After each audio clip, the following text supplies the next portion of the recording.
오늘 함께 나누실 하나님의 말씀은 요한복음 12장 요한복음 12장 12절에서 19절까지 보겠습니다. 요한복음 12장 12절에서 19절까지 우리 한 절씩 교독합니다. 그 이튿날에는 명절에 온 큰 무리가 예수께서 예루살렘으로 오신다는 것을 듣고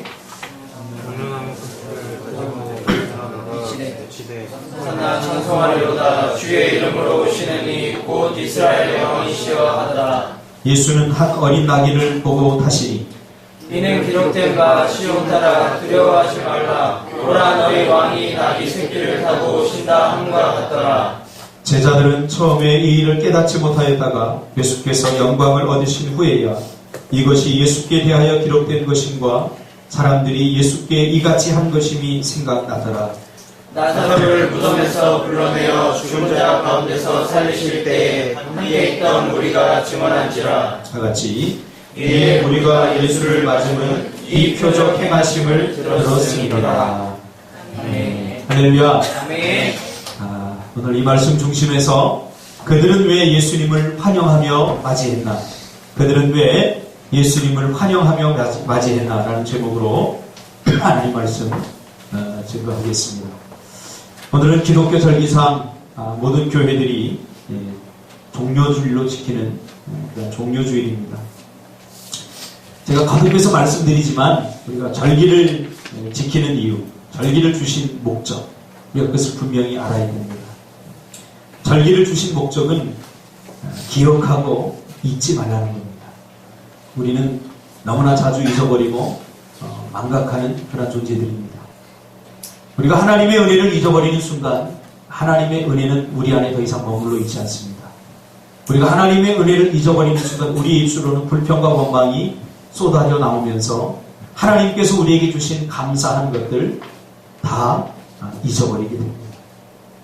그래서 하나님께서는 우리에게 하나님의 은혜를 우리가 계속 누리게 하기 위해서 이런 절기들을 지킴으로써 다시 잊어버렸던 기억들을 재생하고 그리고 다시 그 잃어버렸던 기억들을 우리가 다시 한번 누리게 되기를 하나님께서 원하시는 겁니다.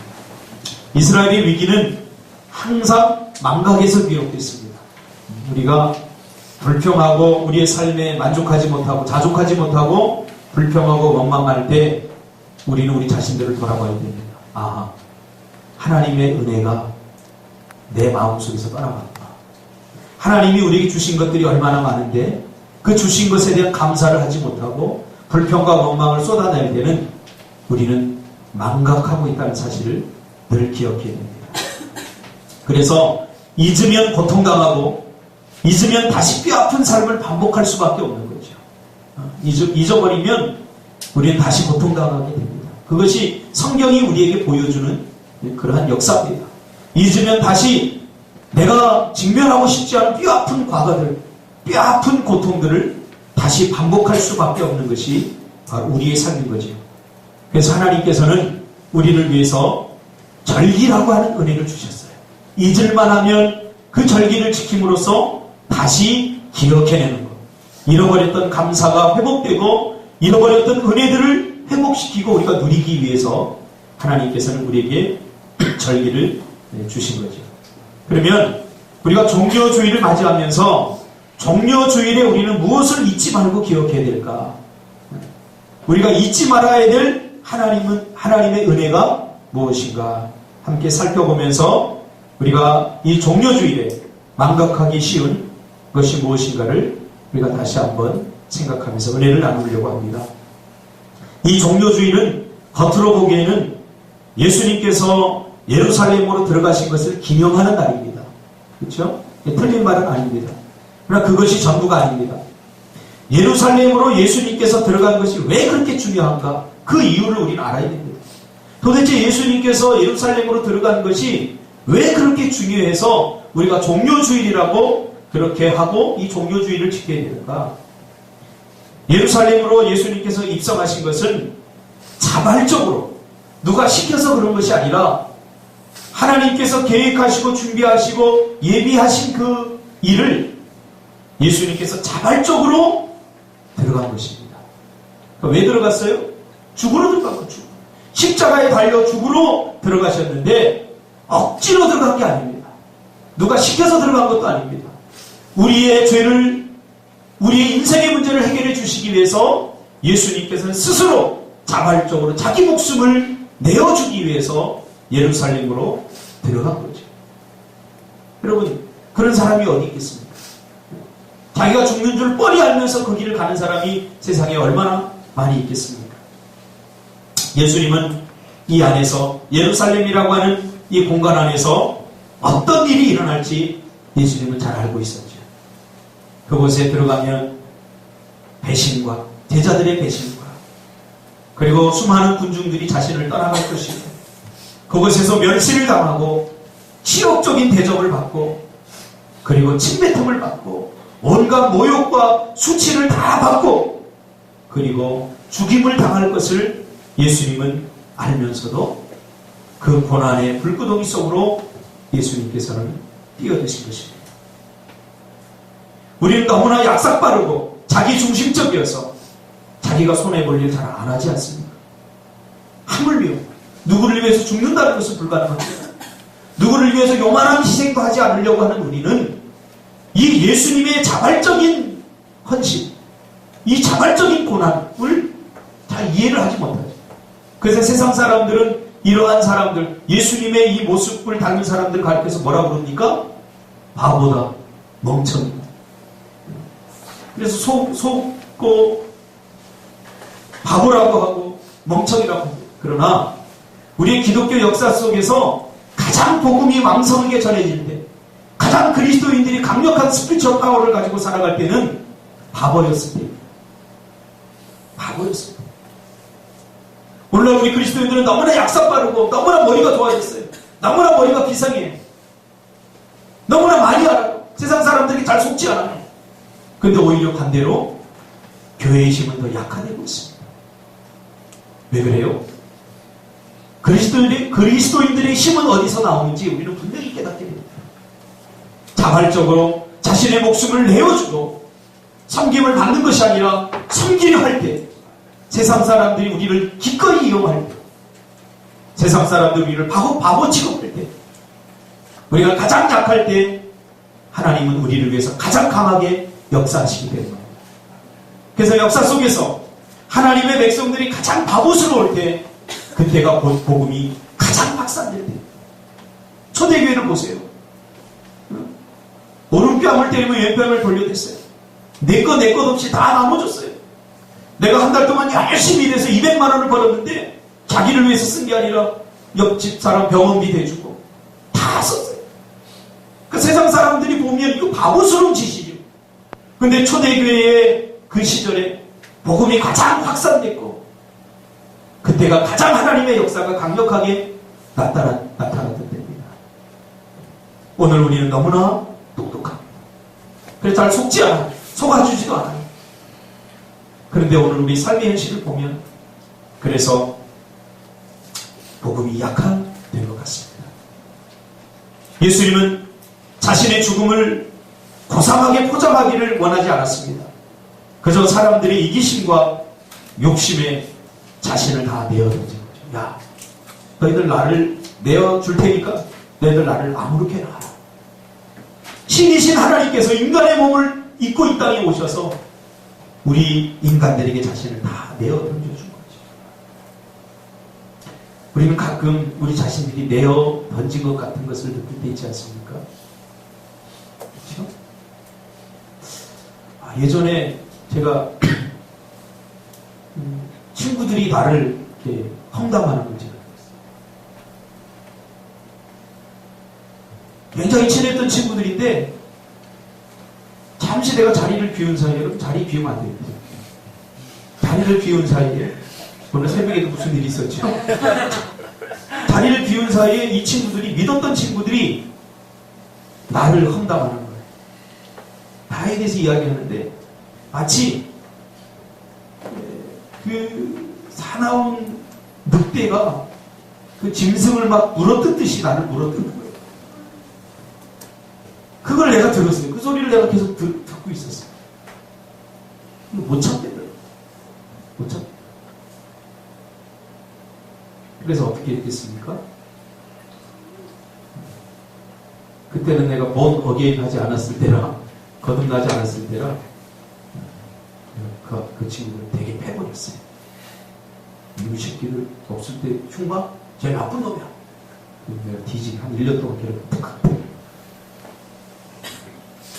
자기 자신을 누군가에게 내어준다는 거 쉽지 않습니다. 물어뜯습니다. 근데 새벽기도 안 나오면 다 물어뜯깁니다. 예수님은 자신을 우리 인간들에게 스스로 다 내어준 거죠. 그는 지극히 인간적인 모습으로 죽기를 원하셨던 겁니다. 그래야 인간의 몸을 입고 죽어야 우리를 구원할 수 있기 때문이죠. 그러기 위해서는 죽음의 공간 예루살렘으로 들어갈 수밖에 없었던 거죠. 그에게는 그 죽음을 저항하고 죽음에 맞서려고 하는 그런 태도는 조금도 없습니다. 그렇죠? 죽이려고 할 때 예수님이 가지고 있는 신적 권세의 권능으로 그 죽음을 피해갈 수도 있었습니다. 그러나 자발적으로 자신을 그대로 다 내어줍니다.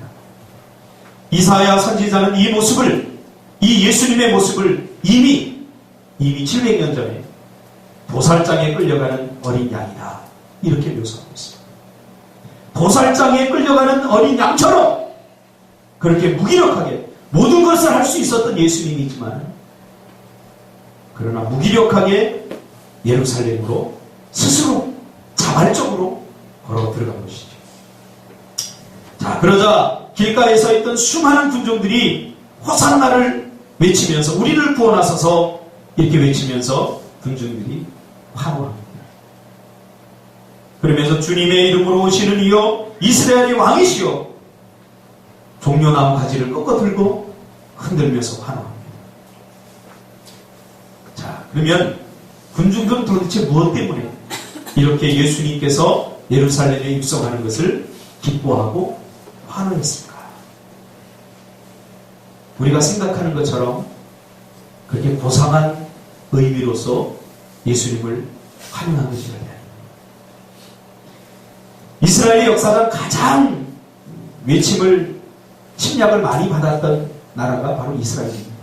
가장 나라를 오랫동안 빼앗겼고 가장 빈번한 침략을 받았던 나라가 세계 역사상 몇 손가락 안에 드는 나라 중에 하나가 이스라엘입니다. 이스라엘은 대단하죠. 2000년 동안 나라를 빼앗겼었는데 2000년 후에 찾게 되는 이 엄청난 일을 합니다. 그 민족성 대단하지 않습니까? 그러니까 예수님이 이 예루살렘으로 들어간 때가 AD, 아노 도미니 AD 30년경입니다. 그렇죠? 예수님이 태어난 후 30년경에 이 지금 예루살렘으로 입성하는 거예요. 근데 그로부터 200년 전에 이스라엘은 그리스의 지배를 받게 됩니다. 그리스의 지배를 받게 되는데, 이때 그리스인들이, 우리가 잘 아는 그리스 신화, 제가 그리스에 가보니까 전부 다 신화는 다 거짓말 아닙니까? 얼마나 이야기하기 좋아하든지, 이 뭐 온갖 신상들을 다 세웁니다. 그래서 이 예루살렘을 빼앗고 예루살렘 성전이 서 있던 그 자리에 제우스 신상을 세우고, 그리고 그 제단에 하나님의 백성들을 비웃기라도 하듯이 제물로다 무엇을 드리냐면 돼지고기를 드립니다. 그러니까 돼지는 성경에서 가장 좀 불경스럽게 여기는 거 아닙니까? 그러니까 공식적으로 모욕하는 거죠. 우리 제우스는 아무거나 다 받아. 잡식성이야. 너희 신처럼 까다롭지 않아. 뭐 어떤 것을 받고 어떤 것을 안 받아. 그런 게 아니라 우리 제우스는 잡식이야. 다 받아. 준석이 무슨 일이 있었어? 새벽기도 한다니까 이상스럽다. 그러면서 이 돼지를 갖다가 드립니다. 그러자 조롱하는 거죠. 이스라엘 백성들은 조롱하는 거죠. 그러자 분노가 극에 달합니다. 그래서 각 처소에서 폭동이 일어납니다. 폭동. 우리나라도 일제 36년 동안 빼앗겨 봐서 알지 않습니까? 한국인들을 막 비하하고 그럴 때 막 만세운동이 일어나고, 폭동이 아니죠. 그래서 나라를 되찾기 위한 어떤 운동들이 일어나는 거죠. 그래서 마카비라고 하는 사람들이 이 폭동 세력들을 모아가지고 이스라엘의 독립을 꿈꿉니다. 그래서 그리스와 전쟁을 합니다. 독립전쟁을 하는 거죠. 이 전쟁에서 마카비가 예루살렘에서 그리스군을 몰아냅니다. 그리고 예루살렘으로 들어가게 되는 거죠. 이때가 BC 166년도입니다. 예수님께서 태어나기 전 166년이었죠. 그때 200년 동안 나라를 빼앗겼던 이스라엘 백성들이 이제 마카비라고 하는 장군이 그리스군을 몰아내고 예루살렘으로 개선하는 그 모습을 보면서 얼마나 감격했겠습니까? 그래서 그들은 종려나무를 꺾어서 흔들면서 입성하면서 환호를 하게 됩니다. 호산나를 외쳤습니다. 호산나. 그러니까 예수님의가 외치는 게 아니에요. 이 원전은 마카비입니다.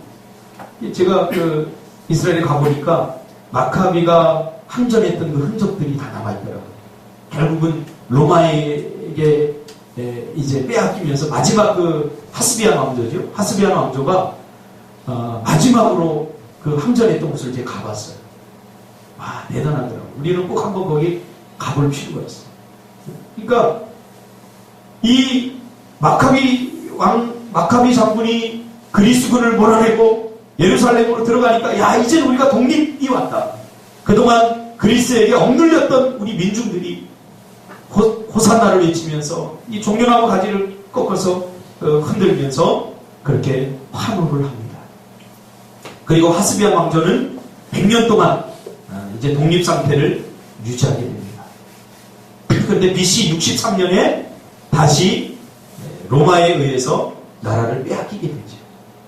그래서 로마에서 세운 허수아비 왕이 누구냐면 우리가 잘 아는 헤롯 대왕입니다. 헤롯. 그 헤롯 왕이 즉위한 지 이제 헤롯이 즉위한 지 70년이 이제 지나게 됩니다. 그러니까 식민지 하에서 여러분 우리나라도 36년 동안 뺏겨가서 알아요. 우리는 잘 모르지만 우리 믿음의 또 우리의 선진들의 이야기에 의하면 참 많은 고통을 겪었습니다. 나라를 빼앗긴 민족이 겪어야 되는 서름과 고단하고 희망 없는 삶, 우리는 역사를 통해서 배웠습니다. 한마디로 말하면 죽음보다 못한 삶이죠. 죽지 못해서 사는 삶이죠. 얼마나 많은 수탈을 했습니까? 제가 군산에 가보니까 쌀을 수탈하는데 장난이 아니에요. 100을 농사를 졌으면 소작을 줘서 100을 농사를 졌으면 70을 가져갔어요. 그리고 30도 이것 띄고 제것 띄고 다 하면은 먹을 게 없어요. 산에 있는 모든 쓸만한 것들 전체 물자로 다 가져갔어요. 사람들은 사람 취급도 못 받고 우리가 제주도 가서도 보지 않았습니까? 그 동굴에다가 한국 사람들 그 동굴 판 사람들 전쟁 끝나면 자기네들 불리해질 것 같으니까 동굴 속에 다 집어넣고 폭탄 터뜨려서 동굴 무너뜨려 다 죽여버려요. 아직까지 그 발굴 작업 아직까지 못하는 거예요. 얼마나 끔찍했습니까? 말을 빼앗고 글을 빼앗고 사상을 빼앗고 국민학교 이것도 일본에 의해서 나온 국민학교 그러니까 초등학교 이상 너희들 배우지 말아라. 완전히 식민화시킨 거죠. 우민화시킨 거예요. 생각을 빼앗고 정신을 빼앗고 조금 똑똑한 사람들 일본으로 끌려가서 고문해서 다 죽여버려요. 일본에게 협조하지 않으면 어떻게 해요? 그냥 죽여버려요. 그러니까 이게 사는 겁니까? 그러니까 똑같아요. 어느 나라는 나라를 빼앗기면 이런 고통을 당하는 거예요. 그러니까 유대인들도 이 로마에게 나라를 빼앗겨서 희망 없는 삶, 죽음보다 못한 고난의 삶을 살게 되는 거죠. 그래서 이스라엘 백성들의 마음속에는 이제 과거 마카비의 역사가 다시 일어나기를 간절히 원했던 거죠. 과거에 200년 전에 마카비가 일어나서 그리스인들을 몰아냈던 것처럼 어떤 절대적인 히어로, 슈퍼맨이 나타나서 우리를 이 로마로부터 구원해줬으면 좋겠다 하고 대부분의 사람이 원했던 것이 정치적인 히어로, 군사적인 슈퍼맨, 절대적인 힘을 가진 어떤 지도자를 원했던 거죠. 근데 예수님의 소식을 이 군중들이 듣게 됩니다. 예수님이 일으켰던 기적들과 죽은 자를 살리는 그러한 일들, 이런 소식을 들으면서 희망을 갖게 된 거죠. 예수가 이제 우리를 저 로마의 압제로부터 구원해 줄 것이다 라고 그 사람들은 헛된 기대를 한 거죠. 정치적인 왕을 기다렸던 거죠.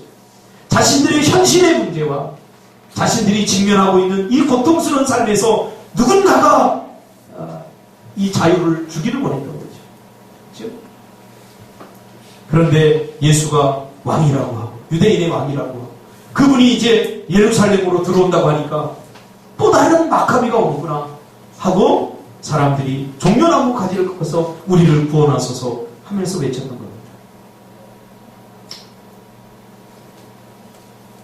그런데 불행하게도 예수님께서 십자가에 달려 죽는 그 순간까지 예수님이 뭔가를 하기를 원했는데 예수님이 엉뚱한 이야기를 하는 거예요. 나는 너희들의 죄를 구원하기 위해서 왔다. 나는 십자가에 달려 죽을 것이다. 채찍에 맞으면서 고난을 당하면서도 아무것도 하지 못하는 무기력한 이 왕을 보면서 예수님에게 기대했던 이 군중들은 오히려 그 기대가 분노로 바뀌는 거예요. 여러분, 우리도 예수를 믿는데 그 동기를 분명히 해야 됩니다. 성경이 말하는 대로 기대를 해야지 내가 가지고 있는 내 욕심에서 나온 헛된 기대를 한다면 우리가 가지고 있는 기대는 분노가 되어버립니다. 왜? 우리의 뜻대로 안 됩니다. 내가 생각했던 대로 안 됩니다. 그렇죠? 그래서 어떻게 합니까? 종려나무 가지를 꺾어서 예수님 올 때 막 환영하면서 우리의 왕이다, 우리를 구원하소서, 우리 구원의 왕이 오셨습니다 이렇게 외쳤던 군중들이 오히려 돌을 들고 그 예수를 향하여 채찍질을 가하고 침을 갖고 오히려 그 분노를 예수님에게 다 뿜어버리는 거죠. 이 종려주의를 맞으면서 지키면서 우리가 물어야 할, 우리 자신에게 정직하게 물어야 할 한 가지 질문이 있습니다. 나는 어떤 의도로 예수를 섬기고 있는가? 우리 의도가 정직해야 됩니다. 나는 무엇 때문에 예수를 믿고 있는가? 단순히 우리의 삶에 처해진 그러한 문제들을 해결해 줄 그런 희원, 못하실 것이 없는 전능하신 분이 나의 필요를 채워줄 것이라고 하는 그런 슈퍼맨적 사상, 우리 종려주의를 지키면서 이것을 점검해 봐야 됩니다. 왜요? 우리가 예수님을 섬기는 의도가, 신앙생활하는 의도가 불순하다면, 하나님 앞에 정직하지 못하다면 우리는 또 다른 성난 군중이 될 수 있다. 그런 가능성이 너무 많습니다. 내가 생각하는 대로 하나님을 기대하고 내가 생각하는 대로 하나님을 기대했다가 그 기대대로 되지 않으면, 내가 원했던 대로 되지 않으면 하나님에 대해서 불평을 쏟아놓고 원망을 쏟아놓고 침뱉고 주님을 모욕하는 것, 그것이 내가 될 수 있기 때문이죠. 그래서 이 군중은 다른 사람이 아닙니다. 바로 나입니다. 우리는 종교주의를 맞이하면서 교회를 다니고 신앙생활하는 이유가 무엇인가? 그분이 정말 내 인생의 죄의 문제를 해결해 주시고 내 영혼의 문제를 해결해 주신 분이기 때문에 그런 순전한, 인테그리티한 순전한 마음 속에서 우리가 주를 섬기고 헌신하고 희생하고 교회를 섬기는 것이 아니라,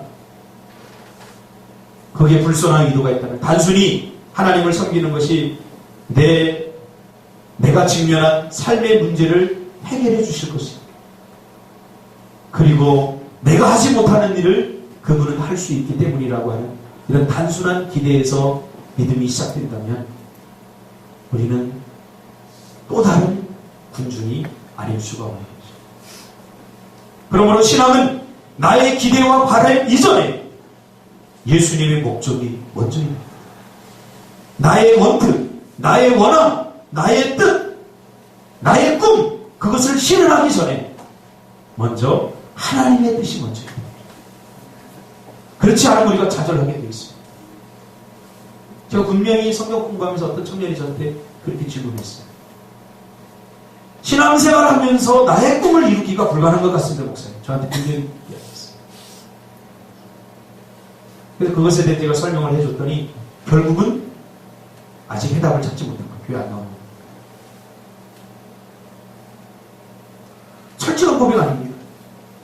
내가 가진 꿈을 이루려면 신앙생활하는 것이 힘듭니다. 현실적인 문제죠. 그러니까 딜레마에 빠진 거죠. 하나님을 섬기는데, 신앙생활 하는데 그 의도가 분명치 않았던 거죠. 신앙생활의 의도는 나의 목적, 나의 뜻을 먼저 버려야 되는 거예요. 나의 기대, 나의 바람을 먼저 버려놓고 내 현실의 문제를 먼저 내려놓고 하나님의 뜻을 먼저 바라봐야 돼요. 하나님의 목적을 먼저 우리가 발견해야 돼요. 그렇지 않으면 누구나 여기에 부딪히게 됐습니다. 이들이 기대했던 게 뭐예요? 슈퍼맨 예수님. 와, 나타나서 저 로마 병정들 무리를 걷는 그 신기한 능력으로 축지법을 써가지고 동해 번쩍 서해 번쩍 하면서 다 로마 군들을 없애버리고 하늘을 열어서 불을 내려서 저들을 다 태워버리고 얼마나 멋진 것을 상상했겠습니까? 그런 기대와 상상을 가지고 예수님을 맞이했어요. 이제 우리 살았다. 구세주가 나타났다. 근데 웬걸? 너무 무기력한 거예요. 로마 병정들이 잡았어요. 그때까지만 해도 기대했을 거예요. 근데 쇠고랑이 묶여서 신문당하고 고문당하고 채찍에 맞는, 그래도 아무 저항을 하지 못하는 무기력한 예수. 그를 보면서 사람들은 실망하고 있어요. 오늘 우리의 삶 가운데도 많이 일어납니다. 나를 위해서 아무것도 해주지 않는 것 같은 하나님에 대해서 우리는 실망합니다. 좌절합니다. 내가 원하는 대로 내 인생을 풀어주지 않는 그 하나님에 대해서 우리는 저주를 쏟아붓지 않습니까? 우리는 오늘 종료주의를 맞이하면서 다시 기억해야 됩니다. 우리를 위해서 이 땅에 육신의 몸을 입고 오셔서 자발적으로 십자가의 길을 걸으시고 이런 온갖 고난과 수치와 멸시를 당하면서까지도 포기하지 않은 하나님의 사랑이 있었기에 우리에게 다시 살아갈 희망이 생겼고 죄와 사망으로부터 구원을 받았다는 사실을 우리는 기억해야 됩니다. 예수님이 그 순간에 인간의 육신의 생각을 가지고 욱했다는 거예요. 생각해보고 욱했다는 거예요. 구원은 이루어지지 않는 거예요. 하나님 앞에서 그는 철저히 자신을 죽인 거죠. 생각해보세요. 예수님의 고통이 뭘까요? 육신적 고통은 이건 좀 덜한 거예요. 제가 인생을 오래 살아보지 않았지만 사람이 정말 고통스러운 건 뭐냐면 사람에게 배신하는 거예요. 이건 상처가 깊습니다. 때린 건요, 그건 얼마든지 맞을 수 있어요. 저도 운동하면서 많이 맞았어요. 마대자루 3개 부러질 정도 맞았어요. 중학교. 근데도 그 때리는 누가 때렸지? 난 맞은 것만 기억, 누가 때린지 기억이 안 나요. 근데 나를 배신하고, 그 나에게 수치를 줬다. 아직도 내가 기억난다고 했죠. 싸우다가 내 얼굴에 침 뱉었어. 그 형. 재물포 앞에서 냉면 가게 하는데 한 번도 안 갔어요. 얼마나 수치스럽군요. 차라리 딱이 때리면 맞는 게 나아요. 예수님의 고통은 바로 그런 거예요. 믿었던 자들의 배신과 그리고 종려나무까지를 흔들면서 구원자 예수 어서 오십시오 하나님 했던 그들이 돌변해서 채찍을 대고 예수님 십자가를 지고 갈 때 침을 뱉으면서 모욕을 줬던 거예요. 그때 주영 집사 같으면 어떻게 했겠어요? 주영 집사가 슈퍼맨이야.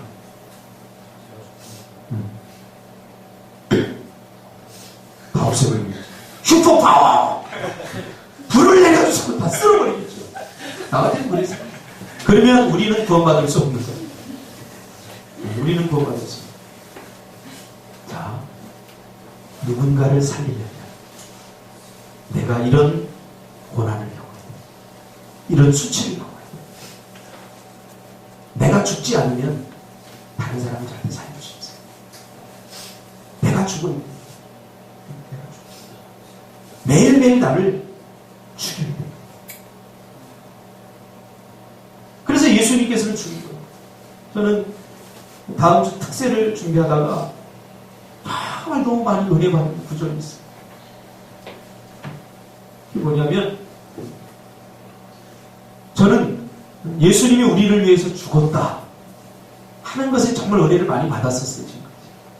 그런데 사도 바울이 뭐라고 고백하냐면 예수님이 죽으면서 그것은 당연한 거고 자기도 죽었다.